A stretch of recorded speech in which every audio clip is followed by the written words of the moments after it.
саламатсыздар ма балалар? Әдебиеттік оқу пәні 30 сабақ.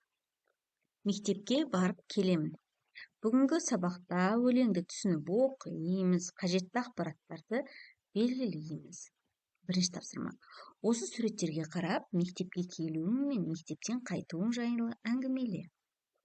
Мен мектепке үйден таңғы 7:30-да шығамын. Мені әкем көлігімен мектепке дейін әкеліп тастайды. Мектепте сағат 8:00-ден 13:00-ге дейін уақыт аралығында боламын. Үйге өзім автобуспен қайтамын. Екінші тапсырма. Өлеңдерді түсініп оқы. Мектепке. Міржақып Дулат. Ашық күнде жарқырап, жаңа жауған жатыр қар. Адамдардың беттерін домбықтырып тұрызғар. Жатырсыңдар неге ұйықтап, күн шығып қалды, балалар. Таң ертеңгі аязбен мектебіңе жөнел бар. Мектептен қайтып балалар қызарып беті суықтан. Үй алдында майлаяқ жатыр еді суықтап. Құйрығын бұлғап еркелеп, қылды қылас шындықтан.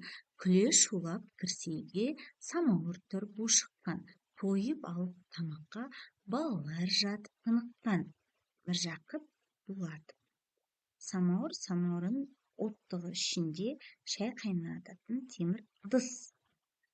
Аптаның қай күндері сабаққа барасың, ал қай күні демаласың? Аптаның дүйсенбі, сейсенбі, сәрсенбі, бейсенбі, жұма күндері сабаққа барамын.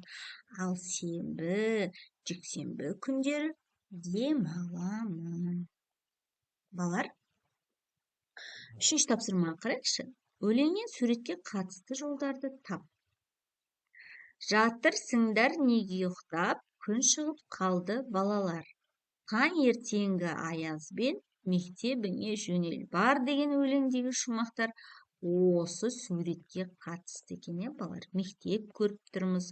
Мектепке кіріп бара жатқан оқушыларды көріп тұр екенбіз. Келесі тапсырма. Қараймыз мұқият.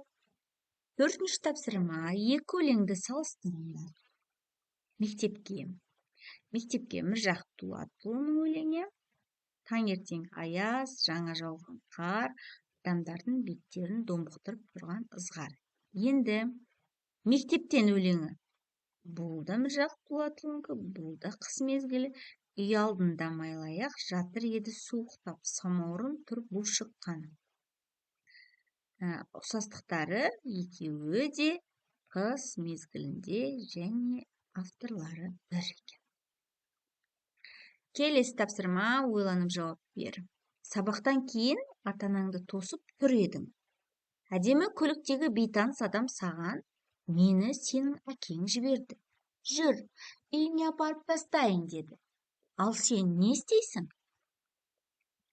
Мен бейтаныс адамдардың көлігіне отырмаймын. Себебі ата-анам бөтен адамдармен сөйлеспе, көліктеріне отырма деп ақылдарын айтқан. Дұрыс, балалар. Ешқашанда бейтаныс адамдармен сөйлеспейміз. Ешқашан бейтаныс адамдардың көлігіне отырмаймыз. Осымен сабағымыз аяқталды. Алдағы сабақтарымызды жіберіп алмас үшін арнамызға тіркеліп, лайк басуды ұмытпа.